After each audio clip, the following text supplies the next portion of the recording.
Voilà, amis de l'émission Équistique, salut et bienvenue dans votre émission. Comme d'habitude, vous avez la grâce de nous suivre partout.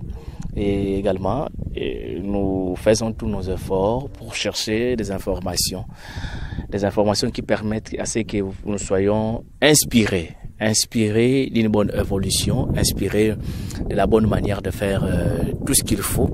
C'est pourquoi nous sommes descendus sur terre. Actuellement, si vous regardez très bien, j'espère que vous ne pouvez pas savoir là où je suis. Mais particulièrement, je vous précise que je suis à Ntsele. Je suis à Kinshasa, à Ntsele, mais particulièrement dans le périphérique de la grande agglomération, ou de la grande ville, comme d'habitude. Mais ici, c'est pour inspecter quelques activités qui sont un peu inspirantes. Dans le cadre de l'agro-pastoral, les Congolais s'organisent. Ils se disent qu'il n'est pas important, ou il n'est pas vraiment admissible qu'on trouve une population riche ou un sol riche plutôt, avec une population qui souffre vraiment pour avoir un pain, pour avoir le manioc, pour avoir les amarantes, ainsi de suite. Voilà pourquoi ils s'inspirent pour parler, ou soit pour initier beaucoup de Congolais ou inciter beaucoup de Congolais à faire de l'agriculture. Alors, c'est pas moi de vous présenter tout ceci. Je me lance dans ce terrain, découvrir avec moi tout ce qui s'est fait sur le terrain, ou le premier pas de cette bonne idée qui deviendra vraiment un grand projet peut-être dans les jours à venir. Et après avoir découvert tout ceci, vous aurez toutes ces informations auprès des techniciens du terrain, auprès des gens qui sont en train d'organiser toutes ces affaires dans le cadre de l'investissement agricole, dans le cadre de l'entrepreneuriat agricole. Et on se retrouve tout de suite.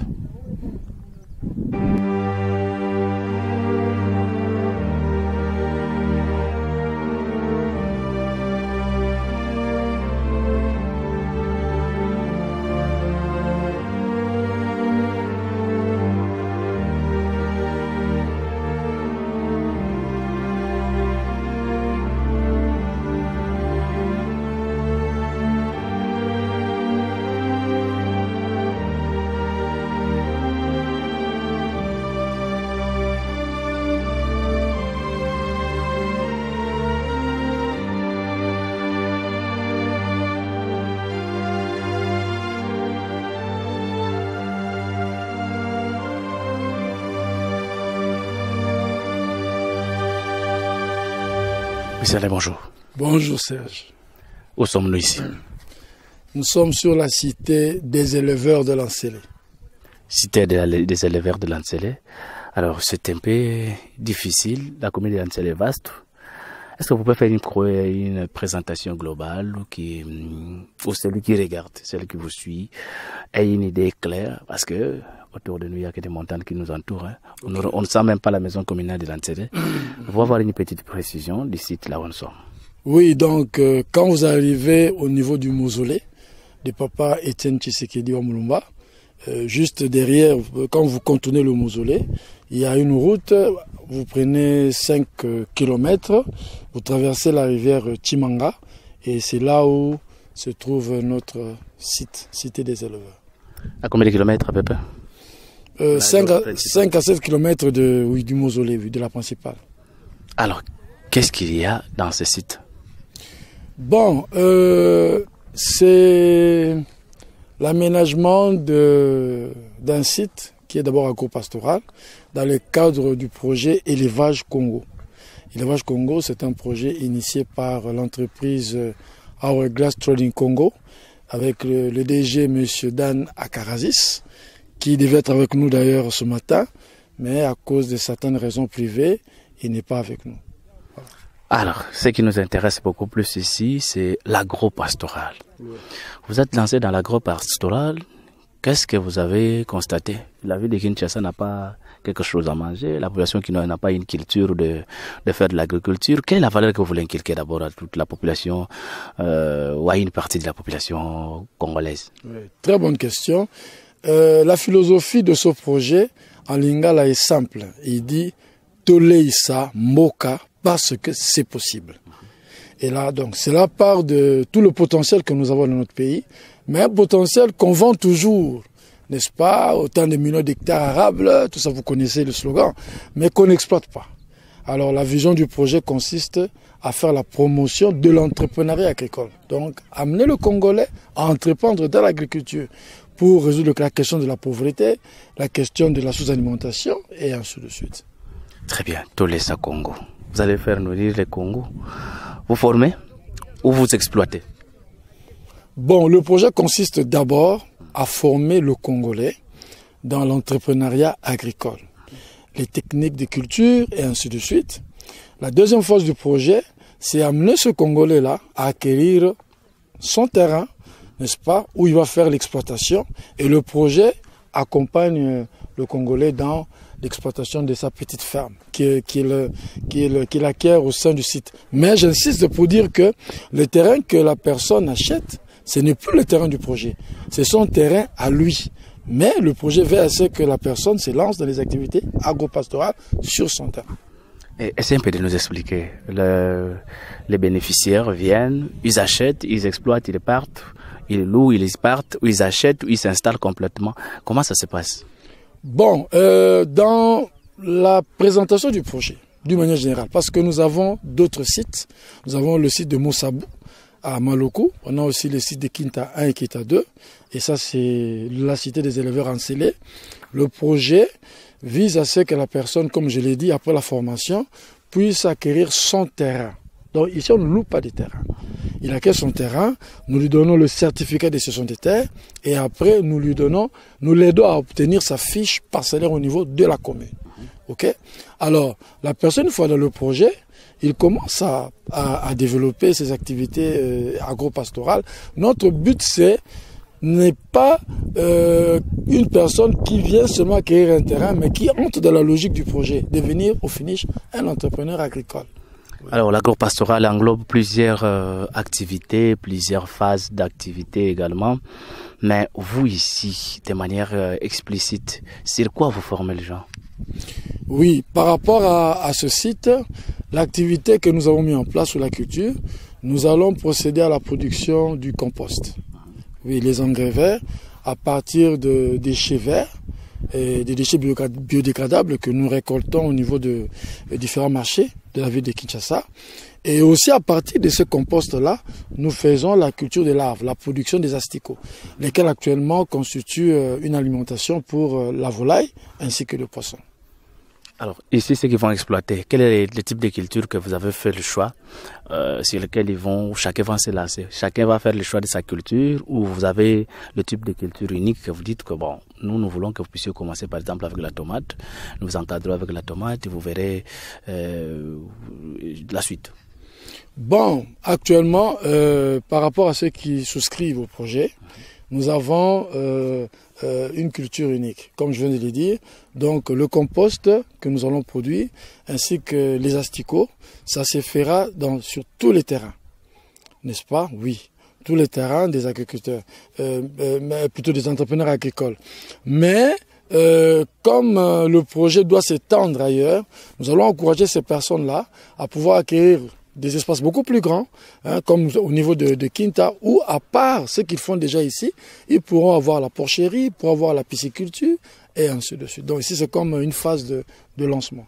La formation se fait de quelle manière? Vous les appelez sur le terrain, vous les faites en ligne, ils ont les salles de cours, vous avez quel type de méthodologie que vous utilisez pour la formation? Élevage Congo a plusieurs centres de formation. Le centre principal, c'est au niveau des Victoires, où se trouve le siège de la société. Mais pour besoin de mobilité, il y a des personnes qui peuvent se retrouver en groupe, n'est-ce pas, dans un coin, et Élevage Congo délègue des formateurs là-bas pour pouvoir les former. Comme on a des formations au niveau du Kankokolo, on a des formations au niveau de Kanchachi et d'autres endroits privés.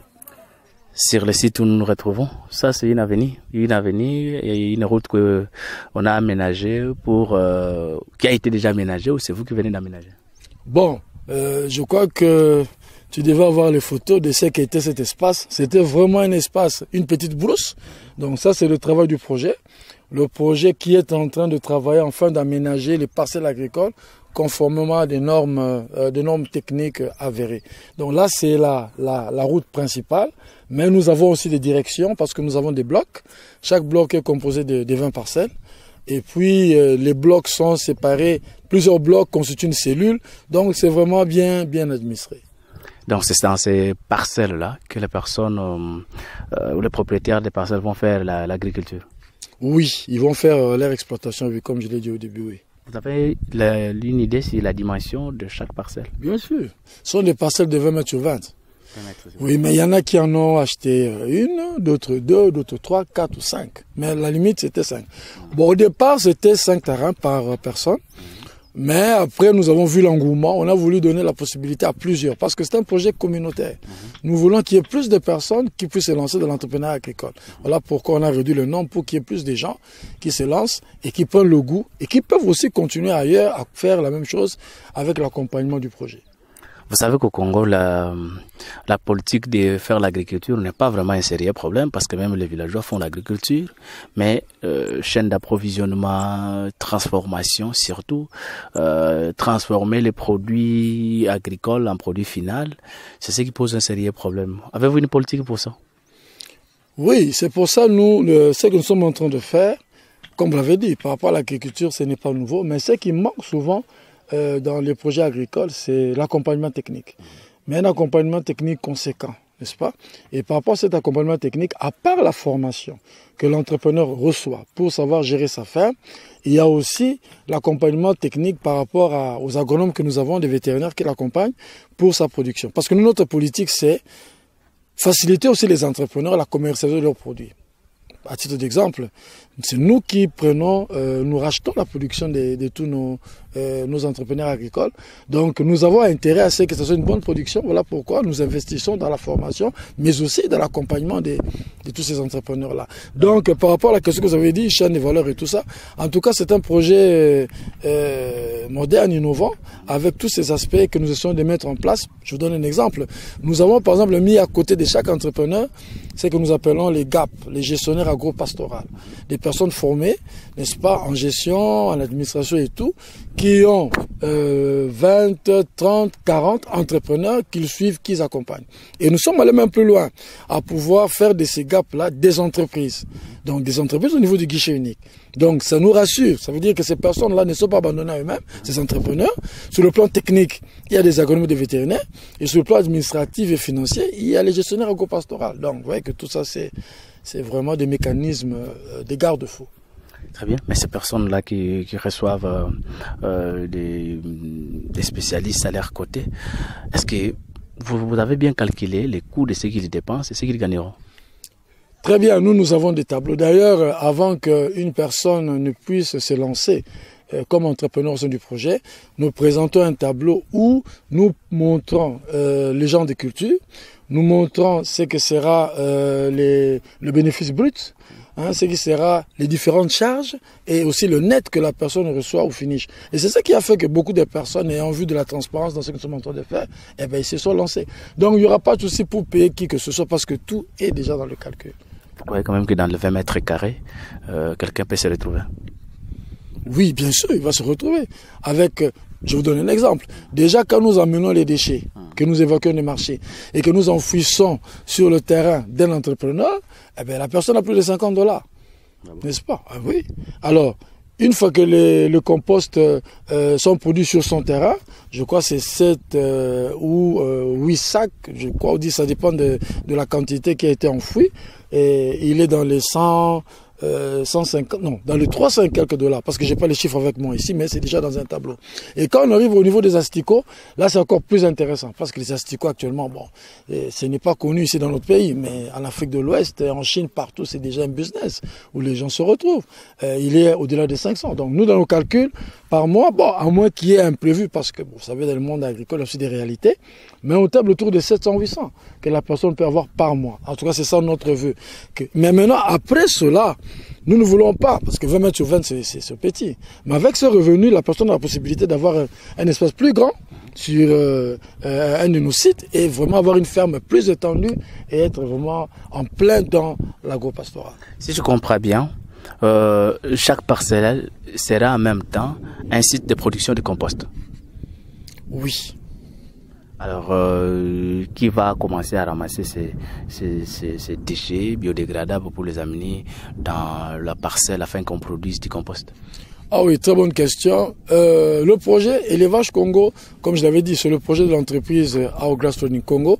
Et c'est un projet qui est mené avec des ONG partenaires. Et notre ONG, OPBS, est une ONG partenaire à Élevage Congo et a eu ce marché-là, cet axe-là de collaboration pour ramasser les déchets au niveau de marché et amener cela au niveau du site. Donc il y a toute une organisation, une administration par rapport à ça. Je sais qu'on peut venir, on descendra sur le terrain avec vous pour parler, pour voir comment vous ramassez ces déchets. Mais déjà, une question de curiosité. Les déchets ne sont pas séparés. On ne fait pas le tri déjà à Kinshasa, vous le savez bien. Vous avez vu vous-même comment ils sont entassés partout. Comment feriez-vous? Vous allez créer un autre système de commencer à faire les tri ou vous allez exiger au marché, ou aux marchands plutôt, de commencer à séparer ces déchets? Bon, nous, dans notre politique, nous savons qu'il y a nos amis des Kinbopeto qui font déjà leur travail par rapport au marché. Non, ils font leur travail et nous les félicitons pour ça. Mais nous, de notre côté, pour être beaucoup plus pratique par rapport à ce que vous avez dit, nous avons pensé travailler avec les pousse-pousseurs qui passent dans des ménages pour récolter des déchets biodégradables, n'est-ce pas? Et puis, au niveau des marchés aussi, ils récoltent, n'est-ce pas? Là, vous allez exiger aux pousse-pousseurs de ramasser que les déchets biodégradables? Oui, biodégradables. Parce que, en fait, nous, les pousse-pousseurs, c'est pas des gens que nous prenons comme ça. Non, ce sont des gens que nous identifions, que nous allons aussi accompagner. Parce que nous sommes une ONG, ok? Donc, nous allons collaborer avec eux de façon à les motiver. Au lieu d'aller jeter, parce que quand ils prennent les déchets, bon, ils vont là où bon leur semble, ils jettent. L'essentiel qui se sont débarrassés. Mais nous allons les orienter à amener ces déchets-là. Également. Oui, bien sûr, vers nous, moyennant bien sûr quelque chose, parce que les déchets qu'ils récoltent là, on les paye pour ça. Mais en contrepartie, par rapport à un tonnage qu'un pousse-pousseur réalise auprès de nous, eh ben, nous allons le motiver, nous allons l'encourager. Parce qu'il y a aussi un aspect social que nous voulons développer dans le projet. Pas seulement le business, mais aussi voir comment on peut... Parce qu'il y en a beaucoup, ces pousse-pousseurs. On peut les encadrer, les organiser en coopérative et des choses du genre, voilà. Très bien, ça c'est une bonne politique déjà. Si vous mettez ça en place et si vous exécutez ça, je pense que même Kinshasa peut devenir propre. C'est notre vœu, en tout cas. Alors, mais ce qui nous pique maintenant, c'est quoi? D'abord, la superficie de ce terrain de combien d'hectares? Bon, ce que vous octroyez à vos partenaires? Dans l'ensemble, bon, le site a 58 hectares, mais il y a... environ, je crois, 50 hectares, si je m'abuse, réservés pour les parcelles agricoles, mais il y a aussi de l'espace pour l'administration, les bureaux, ainsi de suite. Parce que je vous rappelle, je crois que je vous l'avais déjà dit en privé, que c'est un site urbain. Donc, nous commençons avec un projet agropastoral, mais d'ici quelques mois, ça dépendra de l'évolution des choses, nous allons passer de l'agropastoral à l'immobilier. Mais comme je vous l'avais dit au départ, toute personne qui commence avec l'agro-pastoral ici, avec les premiers revenus, il a la possibilité, et c'est ce que nous souhaitons, et c'est ce que nous voulons, qu'il puisse continuer sur les autres sites pour continuer l'agro-pastoral, parce que c'est la cité des éleveurs. Donc, ne peut être ici qu'une personne qui a des activités agro-pastorales sur l'un de nos sites. Très bien. Alors, la grande question, c'est de savoir aussi la quantité de tonnes de déchets que vous devrez ramasser pour combler toutes ces parcelles. Vous avez déjà fait tous ces calculs? Oui, nous avons fait des estimations. Vous savez, les marchés de Kinshasa ici produisent beaucoup de déchets. Alors, bon, la difficulté au départ, c'était avec les administrations des marchés. Bon, on leur en veut pas trop parce que c'est un système nouveau, vous voyez. Les gens comprennent les déchets en vrac, en masse, mais nous voulons un peu faire le tri et tout. Bon, on est en train de se battre. Mais ce qui est vrai que les déchets, il y en a. Alors, même avec notre division urbaine et de l'environnement, avec qui on est en train quand même de dealer, parfois de nous aider, de nous faire des facilités, pour que nous soyons opérationnels au niveau de la ville de Kinshasa. Les choses évoluent très bien. Je pense que à notre niveau, on n'aura pas trop de soucis. Bon, à moins que l'administration puisse un peu ne nous être pas favorable, mais du moins du côté du projet, les dispositions sont prises pour que tous ces déchets-là qui traînent à gauche, à droite, nous puissions les capitaliser, nous puissions les valoriser. Très bien, nous parlerons de déchets lors d'une descente sur terrain, voir comment vous faites par rapport à cette procédure. Mais revenons sur les sites avec des des investisseurs, s'il faut les appeler. Vous les appelez comme ça, des entrepreneurs agricoles. Oui, oui, investisseurs. Oui, ils investissent dans le domaine agricole. Qu'est-ce qui a été un élément motivateur pour toutes ces personnes à commencer à adhérer? Vous savez, il y a beaucoup de gens qui aiment bien se lancer dans l'agriculture. Que ce soit ceux qui sont au pays et même ceux qui sont de l'autre côté de la diaspora. Oui. Mais le problème, c'est faire avec qui? Ça, le problème. Il y en a beaucoup qui ont tenté des expériences malheureuses. Mais quand ils ont vu un projet bien organisé et tout, bon, évidemment, au départ, il y avait, excusez-moi, des Saint Thomas et tout, mais nous nous battons, malgré beaucoup de contraintes que nous subissons, de faire les choses proprement et être fidèle, être transparent. Ce qui a fait qu'avec le temps, bon, il y a plus d'engouement, les témoignages qui vont partout, et même maintenant la diaspora nous inonde par rapport à ce projet. Très bien. Mais il y a une question aussi, je suis obligé de vous poser cette question. Vous entendez parler de l'anarque dans le domaine foncier en RDC? Tout à fait. Tout à fait. Et d'ailleurs, ça a été parmi les préoccupations exprimées par beaucoup au début là. Bon, est-ce que on a des garanties que demain on va pas nous balancer? Est-ce que et je vous dis, c'est qu'on ne fait pas. Lors d'une réunion, le DG, M. Dan, a été en tout cas contraint, pas contraint, mais pour prouver sa bonne foi. Il a même présenté les documents de ce site. Il a le plan cadastral et tout pour montrer que tout est en ordre. Mais ce sont des choses que bon, quelqu'un peut. Vous savez, aujourd'hui avec les réseaux sociaux et tout ça, mais il l'a fait. Donc pour montrer sa transparence par rapport à ça. Et puis il y a un autre élément. Vous savez, quand vous visitez un site, si c'est un site à problème, comme on est là avec vous faisant l'émission, vous allez voir déjà des gens venir là et créer un peu des engouements et tout. Mais les gens viennent ici, on ne les dérange pas, on ne les inquiète pas, parce qu'il n'y a pas de souci.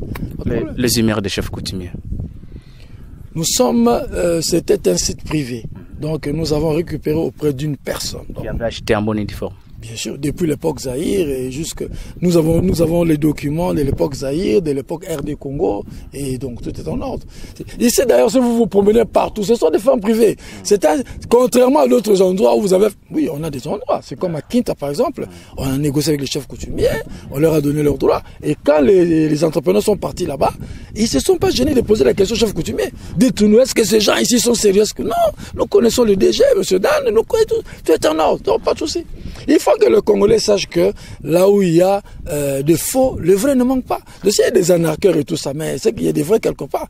Bon, nous ne prétendons pas, mais nous croyons être parmi ces vrais-là. Alors, l'une aussi des préoccupations majeures, c'est quand vous travaillez dans le domaine agricole, mais les pêches et l'élevage également. Il y a le ministère des pêches et l'élevage qui intervient, le ministère de l'agriculture qui intervient et d'autres ministères. Alors, avez-vous toutes ces autorisations possibles au niveau de l'État? Parce que s'il n'y en a pas, on risquerait aussi de voir demain les procès commencent. Moi j'ai eu autant d'hectares, moi j'ai eu autant de parcelles, on m'a arraché, on m'a fait ceci. Non, de ce côté-là, il n'y a pas de souci. Le projet est en bon terme avec les institutions. Pour votre information, nous avons des bons rapports avec le Conseil national de l'ordre des médecins vétérinaires.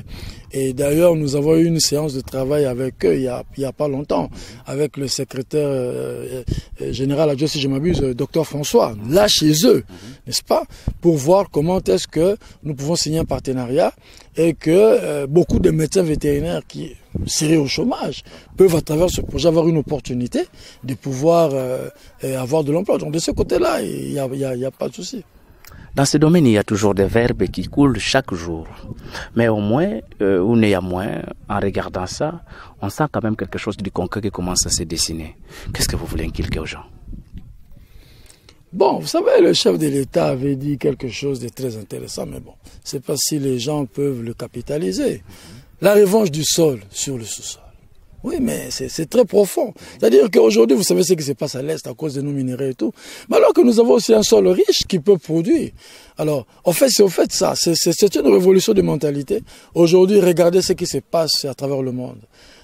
Il n'y a pas longtemps ici, c'est la farine de blé qui provenait de la Russie ou de l'Ukraine et tout ça qui nourrissait le monde. Mais avec ces difficultés, maintenant on recourt à la farine de manioc, vous le savez. Donc ce sont des choses qui doivent amener les consciences à s'éveiller, afin de pouvoir capitaliser une approche comme celle-ci. Où nous montrons aux gens qu'ils ont la possibilité, de manière autonome, à se prendre en charge du point de vue alimentaire. Si on peut déjà voir le manger, c'est déjà un grand basique pour une communauté. Très bien. Parlons de la fertilité du sol. avez-vous mené des études pour amener des gens à venir investir dans des sols, dans cette partie que vous avez choisie? Parce que si les études n'ont pas été bien menées, vous risquerez aussi de faire jeter l'argent de beaucoup de partenaires. Et puis après, on sent quand même que c'était juste des trompe-l'œil. Oui, vous avez raison, mais vous vous rappelez d'une chose que j'ai dit dès le départ, que le projet, c'est un projet qui est organisé sur tout le plan, le plan administratif, même le plan technique. Et nous avons des partenaires avec des associations des agronomes. Là, nous avons au moins 40 agronomes qui sont sur le site. Et chaque agronome supervise un bloc de 20 parcelles. Donc, tout cela, les études ont été prises en compte et je crois les images de la caméra vont le montrer. Même par rapport à l'aspect hydraulique, le drainage de l'eau, il y a des hydrologues qui sont là, qui sont en train de faire leurs études, comment faire monter l'eau du bas là-bas jusqu'à ce niveau ici. Donc, de ce côté, il n'y a pas de souci. Par rapport à la fertilité du sol, je vous ai dit tantôt ici que nous allons produire du compost sur place. Pour corriger le sol là où ça ne va pas. Donc, voilà, donc de ce côté, il n'y a pas de souci. De toute façon, donc, vous ne visez pas sur la fertilité naturelle que le sol a, mais vous comptez beaucoup plus sur les apports que vous allez porter pour amender le sol. Bon, mais vous-même vous regardez, vous voyez quand même qu'il y a de la verdure, mais n'empêche que on peut toujours améliorer parce que à part le compost, j'ai oublié un élément, nous allons aussi faire du maraîchage. D'ailleurs, c'est pour cela que nous sommes en train avec les hydrologues de travailler pour qu'il y ait de l'eau sur le terrain. Vous savez, vous-même avec le maraîchage, il faut avoir l'eau en permanence. Donc, ce côté-là, je pense qu'il n'y a pas de problème. Très bien. On sent déjà quand même que c'est... Vous commencez quand des activités? Ah ben là déjà nous sommes en train d'évoluer parce que la première étape c'était de pouvoir sensibiliser la population. La communauté est venue. Bon, parce que les gens devaient voir. Nous avons organisé plusieurs visites, je m'excuse, où ils devaient venir pour voir un peu le site et tout. Alors les gens ont acheté. Après maintenant c'est le morcellement. Et aujourd'hui vous venez vivre la remise de terrain. Donc chacun vient voir son terrain qu'il a acheté, ok, et les documents provisoires que nous octroyons. Alors l'étape qui suit, c'est nous attendons légèrement la saison sèche pour commencer à faire le creusage de trous, là où nous allons enfouir les déchets. Il faut des excavatrices qui vont faire ça dans chaque terrain et ainsi de suite. De l'autre côté, nous sommes en train de préparer déjà avec le marché, comme je l'ai dit, les ramasseurs de déchets. Donc nous sommes en train d'évoluer. Très bien. Actuellement, qu'est-ce que nous pouvons encore visiter?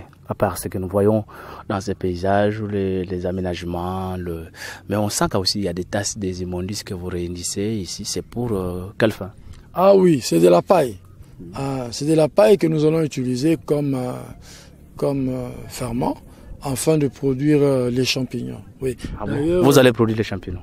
Oui, d'ailleurs vous avez vu, c'est de la matière que nous allons vendre. Je pense que la caméra a pris quelques images des tas de paille, tout ça, que nous avons quand on est tenté de faire le dessouchement, que nous avons, eh bien, c'est pas à jeter. Parce qu'en agriculture, rien ne se jette. Tout est utile. Voilà. On arrivera tout. Vous avez un technicien qui travaille dans le domaine pour qu'il nous donne un peu plus d'explications, c'est ça? Oui, les techniciens sont là. On peut en rencontrer un qui peut vous expliquer, que ce soit, bon, si vous le voulez, le topographe par rapport à la disposition, la mise en place, n'est-ce pas, des différentes parcelles, les agronomes aussi par rapport à ce qu'ils font comme opération, et les hydrologues qui seront là aussi. Très bien. Allons à la rencontre quand même de ces gens-là. Peut-être qu'ils pourront nous dire un mot. Ok, merci.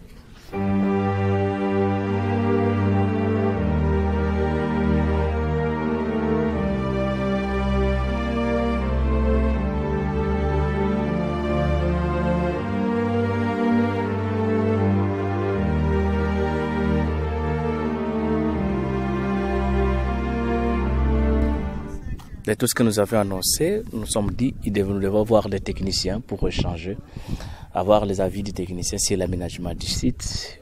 L'un est déjà avec nous. Bonjour. Bonjour, monsieur le journaliste. Vous pouvez vous présenter? Oui, je m'appelle l'ingénieur Yanga François Xavier. Ingénieur dans quel domaine? Bâtiments et travaux publics. Je suis ressortissant de l'IBTP. Très bien. Alors ici, quel est votre rôle?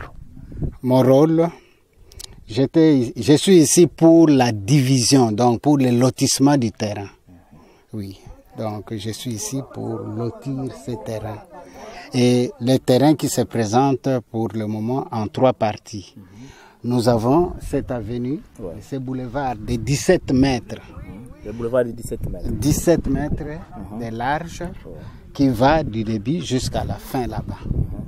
Et il y a la partie est où nous avons 3 quartiers. Or, chaque quartier a 9 blocs. Un bloc a une superficie de 1 hectare à peu près. C'est 100 multiplié par 86. 100 multiplié par 86. Oui, puisqu'il y a des avenues qui sont là à l'intérieur. Maintenant, dans un bloc, nous avons 9. Pardon, dans un quartier, nous avons 9 blocs. Les 9 blocs sont divisés par les avenues. D'abord, il y a des directions. Nous avons, les blocs sont divisés par les directions de 8 mètres. Et à l'intérieur, il y a l'avenue de 6 mètres. Maintenant, entre 2 blocs, nous avons une séparation, donc il y a une direction de 10 mètres. C'est ça qui nous représente dans le site. Nous avons attaqué ça. Et le premier bloc. Non, le bloc de l'Est. Ça, c'est le premier bloc. Le deuxième est là-bas. Et le premier quartier, deuxième quartier, troisième quartier là-bas. Et ici même. Mais avec les concessions voisines, le site n'est pas rectangulaire, mais le site est trapézoïdal. Il y a le bas. Trapèze, hein. Oui. Au bas, nous avons presque 300. Nous avons 603. Mais vers à la fin là-bas. 603 mètres. Oui. À la fin là-bas, c'est moins. Donc, nous avons moins de ça. Très bien. Or, le skit topographique qui m'a été donné, c'est ça qui ne répond pas. Et on est en train de vérifier aussi et on aura la superficie totale. Dans un premier temps, nous avons divisé. Ici, il y a 3 quartiers. Dans les 3 quartiers, le premier quartier a les 9 blocs. Le deuxième, nous avons 9 blocs aussi. Le troisième, nous avons une perte de quelques blocs là-bas. Et nous avons au total 300, nous avons chaque bloc à 160 parcelles. Nous avons deux blocs qui sont entiers, 160 fois 2, ça fait 320. Maintenant, le dernier bloc n'est pas au complet. Nous avons c'est 112 et qui fait un total de 332. Très bien. Alors, quand nous prenons presque tout ce que vous venez de présenter là, oui. Vous avez parlé des études topographiques pour l'aménagement d'un terrain. Pour l'aménagement d'un terrain, oui. Il y a des études topographiques qui doivent vous indiquer certainement. Oui. Ici, après l'aménagement agricole, vous passerez par les lotissements. Est-ce que le site répond aux normes de lotissement par rapport à la topographie du sol? Oui, je dirais, puisque nous devons travailler en fonction de ce que nous trouvons. Et les lotissements, c'est ce que nous continuons à faire. Il y a la partie est, il y a la partie ouest, et nous avons la partie nord, qui est vers le bas. Voici cette direction qui divise la partie est, et ici c'est la partie ouest qui est là. Normalement, nous avons la partie nord qui est en bas, qu'on n'a pas encore exploitée. Jusqu'à présent, je crois que nous avons déjà totalisé. Pour ici, on a déjà fait un peu de fait de lotir. On a retrouvé 226. Avec ce que nous avions, de l'autre côté, il y a 658 parcelles qui sont là-bas. Et nous allons ajouter les autres. Alors parlons maintenant de la qualité du sol. Il n'y a pas d'inconvénient, risque d'érosion, tout ça? La qualité du sol, bon, chaque fois le sol, c'est l'homme qui entretient ça. Vous voyez que quand il y a la pluie, les sols absorbent. Maintenant, lorsqu'on construit, en principe, il faut drainer l'eau. Il faut créer des voiries. C'est pourquoi nous avons déjà prévu telles que les voies pour essayer un peu de faire le drainage des eaux. Et je crois que ça sera, c'est pour éviter que l'eau puisse traîner ici. Oui. Donc si je comprends bien, même toutes les constructions qui viendront après l'aménagement agricole seront des constructions qui doivent répondre aux normes. Chacun ne construira pas de sa propre manière pour que nous ayons des parcelles comme on a dans la grande ville de Kinshasa. Nous avons le même type de construction. Personne ne peut construire de lui-même, puisque il doit y avoir des structures qui doivent construire en respectant les normes.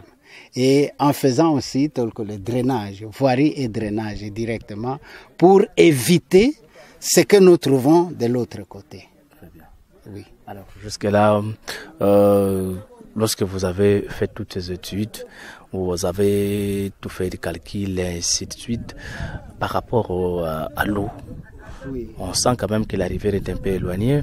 La profondeur, avez-vous calculé, peut-être vous allez faire des forages, tous ces éléments-là, avez-vous déjà fait une étude sur ça? Oui, il y a des études qui sont menées. Dans un premier temps, nous avons les forages. Il y a des ingénieurs hydrologues qui sont arrivés et qui ont déjà prévu, ils ont étudié et je crois qu'à partir de la semaine prochaine, ils seront ici pour déjà commencer leurs travaux. Et nous n'allons pas laisser seulement le forage. Nous devons tirer aussi l'eau de la rivière jusqu'ici. Avec un traitement bien réservé alors? Oui. Très bien, nous vous disons merci ingénieur. Ok, je vous remercie aussi. Voilà, après l'ingénieur en travaux publics bâtiments qui nous a fourni quelques explications, nous tournons maintenant vers l'ingénieur agronome qui est avec nous. Il va nous dire aussi quelque chose parce que ce site a d'abord à vocation agro-pastorale. Alors, bonjour ingénieur. Bonjour. Vous pouvez vous présenter? C'est l'ingénieur Isaac et je suis directeur technique de l'élevage Congo. Très bien, directeur technique de l'élevage Congo. Alors, est-ce que vous pouvez nous dire ce que vous visez dans ces domaines agro-pastoral dans ce site? Oui. La première des choses, nous avons commencé à amener les gens à l'entrepreneuriat. Afin que les gens sachent comment s'autofinancer et comment aussi on peut avoir, sans surtout des difficultés financières. De deux, nous avons amené dans la formation de la production agricole et la production d'élevage pour que l'homme sache cultiver et l'homme sache élever afin que nous puissions booster notre pays aux attentistes des choses qui proviennent des congelés qui proviennent de l'extérieur avec des formules, tout ça, alors que nous avons un sol qui est riche et nous avons tous les potentiels. Nous avons de l'eau, nous avons la forêt, tout cela qui peut nous fournir vraiment à manger en abondance. C'est ça vraiment, c'était notre objectif. Donc si je comprends bien, vous, Élevage Congo, va en guerre contre les produits congelés. Oui, ça vraiment nous sommes d'accord avec ça. C'est pourquoi nous voulons avoir des hommes de bonne foi qui ont la vision de sortir notre pays au système attentiste qui nous endeuille chaque fois avec tous ces formules et toutes ces choses qui nous arrivent en retard, des fois périmées, mais par manque, en souffrance, nous les utilisons. C'est ça vraiment notre première guerre. Avez-vous les moyens pour faire face à cette défi? Les moyens c'est quoi? Je peux dire c'est les moyens humains, matériel humain. Tous les moyens possibles pour réaliser ces grands projets. Nous avons les moyens, mais les moyens vont provenir de nous-mêmes les Congolais. C'est comme disait Mosé Laurent Désiré Kabila. Nous ne devons pas attendre. Nous-mêmes, nous sommes capables de se prendre en charge. Très bien. Oui. Alors, les études. Avez-vous réalisé des études pertinentes qui ont confirmé quand même que dans ce site, si vous vous investissez par rapport à l'agro-pastoral, il y aura un rendement par rapport à ceux qui sont devenus, ceux que vous avez intéressés, qui sont des entrepreneurs dans ce domaine? Oui, les études ont été faites. et avoir d'abord l'aspect de notre sol ici. Elle est riche. Et sachant qu'il y a des intempéries, tout ça, mais nous devons aller à l'amélioration. Cette amélioration, c'est ça qui nous a amené à avoir des sites pour avoir des composts. Dans les composts, nous saurons à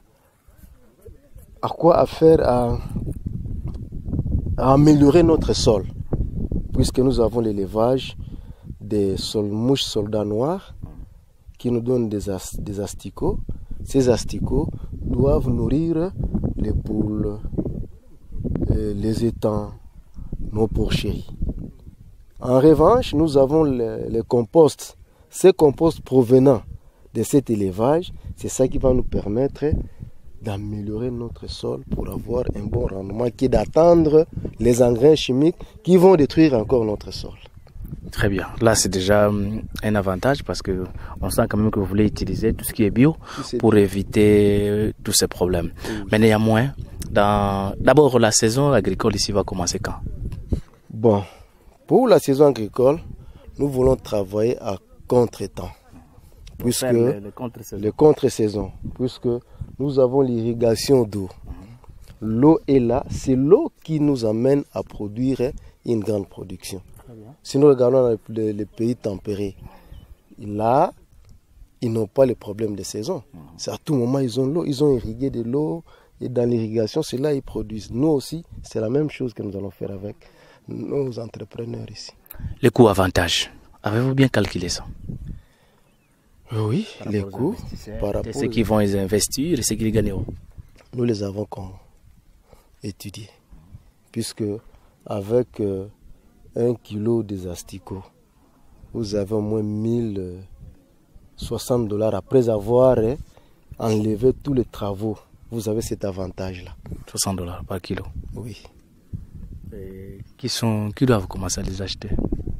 Nous avons des partenaires tels que les États-Unis nous dérangent pas mal pour avoir les asticots ici. C'est pourquoi nous pressons afin que nous puissions déjà commencer avec cet élevage-là. Dans ce pays, on nous a toujours apporté ce sorte de projet, en nourrissant le genre d'espoir que désormais, on va faire un projet qui va faire en sorte que toute la République démocratique du Congo puisse consommer, Kinshasa soit dans le soulagement et les gens vont venir avec engouement, mais au finish, on sent quand même que oh non, vous voyez, on a raté la saison, on n'a pas fait ça. Est-ce que toutes ces contraintes-là et puis tous ces défis, vous les avez bien calculés pour que vous puissiez vous lancer? Oui, tout a été bien calculé. L'élevage Congo ne travaille pas seul. L'élevage Congo associe des partenaires, tels que pour le problème de compost, nous avons l'OPBS qui s'en occupe. Et pour l'irrigation et les cultures maraîchères, il y a des agronomes et les entrepreneurs qui s'en occupent. Donc, les travaux sont divisés pour que chacun apporte une pierre afin que nous puissions booster ces développements. Alors, ici, c'est un champ pilote ou bien à part ici, vous avez encore d'autres projets que vous prévoyez qui peuvent permettre à ce que la population puisse se lancer et puis que vous puissiez nourrir les Congos parce que vous avez votre slogan Tole Samboka. Oui, ça c'est le site pilote. Puisque nous voulions commencer par ici. Mais là, nous avions déjà commencé à Mosabo. Là, nous aurons l'élevage des porcs. Dans l'élevage des porcs, chaque entrepreneur a sa vision. À part l'élevage des porcs, il peut élever les poules. Quelles poules? Poules de chair, poules de ponte. Et je vais faire les cultures des pastèques. Je vais faire l'amarante à Mosabo. Et nous avons aussi Kinta 2 et Kinta 1. Et de là aussi, ces projets amènent les gens à leur construire des maisons. Et cela aussi nous amène à avoir votre pension. Après votre pension, votre retraite, un endroit pour pouvoir rester calmement, où vous avez vos arbres fruitiers qui vous donnent de l'argent, vous avez les composts, vous avez les maraîchages, vous avez votre élevage de porcs. Donc vous n'aurez pas à vous fustiger, je vais manger quoi? Comment je vais avoir de l'argent? avec tout ça, avec la volonté de nos frères, nous allons réussir afin que nous puissions booster ces problèmes. Quel est l'espoir pour que ces projets réussissent?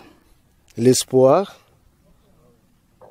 nous avions voulu que l'entrepreneur lui-même comprenne que ces projets n'est pas venu donner de l'argent aux hommes. Mais ces projets vous amènent à avoir d'abord un terrain. Ces terrains vous appartiennent. Afin que dans ces terrains, vous-même, vous achetez ces terrains.